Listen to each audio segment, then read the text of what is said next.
আসসালামু আলাইকুম বন্ধুরা, কেমন আছেন সবাই? আমরা চলে যাচ্ছি। ওমা, আইলের রাস্তা তো কখন যে পড়ে যাই, হ্যাঁ মুশকিল। পিছনে একটা মাসুদ সাহেব। হাই মাসুদ। ধান এই এই এই এই, ভালো কথা। এই দেন ধানগুলো সব বের হয়েছে, তবে একটা ভাই কলিজাত খুব ভয় লাগতেছে। যদি শিলা বৃষ্টি হয়, গত রাতে একটু বৃষ্টি শিল পড়তে ধরছিল, তাতে করে প্রচণ্ড ভয় পাইছি আমি। যাদের পাতারে জায়গা জমি আছে, মানে ধানের জমি আছে, তাদের কিন্তু এই ভয়টা থাকবেই। বৃষ্টি আসলে আল্লাহ আল্লাহ অবশ্যই করবে এই ধানের জন্য হলো, কারণ এইবার হ্যাঁ এই এই ধানগুলো আছে না, এগুলো যে এবার যে ফলনটা হচ্ছে খুব একটা বাম্পার ফলন হবে যদি আল্লাহর গজব না আসে। তো আপনারা সবাই দোয়া করবেন, আমরাও দোয়া করব আল্লাহ তাআলা যেন এই শিলাবৃষ্টিটা থেকে আমাদেরকে রক্ষা করে। তাছাড়া ইনশাল্লাহ আমরা আশা করি আমরা এবার ধানের ফলনটা খুব ভালো পাবো। কি মাসুদ সাহেব? মাসুদ অবশ্যই কালকে ধানে ওষুধ দিছে। হ্যাঁ, ধানে ওষুধ দিছে। এই যে মাথার সমস্যা, এই মাথার যে ধানের গাছগুলো আছে না, এই মাথাগুলোর সমস্যা হয়েছে। ধান এরকম করে সাদা সাদা, হ্যাঁ মানে মাছ কাটা ডোল পরে, ঠিক আছে। এগুলো হলে পরে আপনারা একটু ওষুধ দেবেন।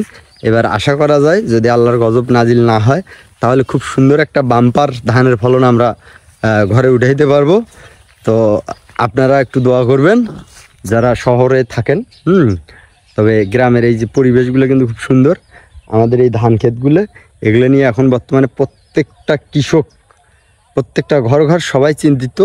যখনই বৃষ্টি আসবে, তার সঙ্গে যদি শিলাবৃষ্টি পড়ে, তাহলে তাদের সেই রাতটা অন্তত ঘুমটা আর হবে না। কি মানে ঘুমটা এই জন্যে হবে না, কারণ যদি শিল পড়ে তাহলে তো সমস্যা হয়ে যাবে, এই ধানগুলোর সমস্যা হবে। এগুলো কি হবে জানেন?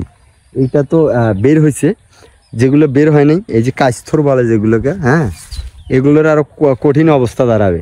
তো এই জন্য আমাদেরকে সবাই একটু দোয়া করবেন, যাতে করে যেন আমাদের এই ধানের ক্ষেতের কোনো আল্লাহ তাআলার গজব না পড়ে। ভিডিওটিতে লাইক কমেন্ট শেয়ার করে দিবেন। হ্যাঁ, সেটা তো অবশ্যই করবে। আর দ্বিতীয় কথা হচ্ছে কোনটা, আমরা এখন চলে যাচ্ছি শেষ বিদায়ে। তো এখন শেষের দিকে একটা মাসুদ ডায়লগ মারবে বলে বলছিল আমাকে এর আগে। মাসুদ সাহেব, ডায়লগটা তো মনে নেই। তো যাই হোক, এই জায়গাটা একটু ঠান্ডা, তাই না? প্রচুর ঠান্ডা। এই ঠান্ডা জায়গাটাতে আসলে খুব ভালো লাগে, আর ওদিকে রোদ ভালো লাগে না। ঠিক আছে, আমাদের মোটামুটি সব ধানগুলো মোটামুটি বের হচ্ছে। হ্যাঁ, দেখেন আমাদের যে পাতার যে ভিউটা না, এখানে তো একটু ছায়া আছে, চারপাশে খুব সুন্দর দেখা যায়।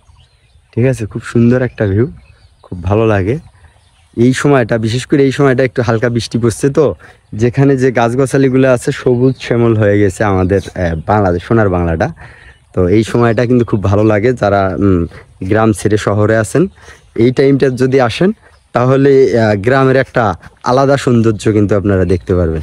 তো যাই হোক, ভিডিওটা আর বড় করব না, আপনারা বিরক্ত হবেন। সবাই ভালো থাকবেন। আসসালামু আলাইকুম।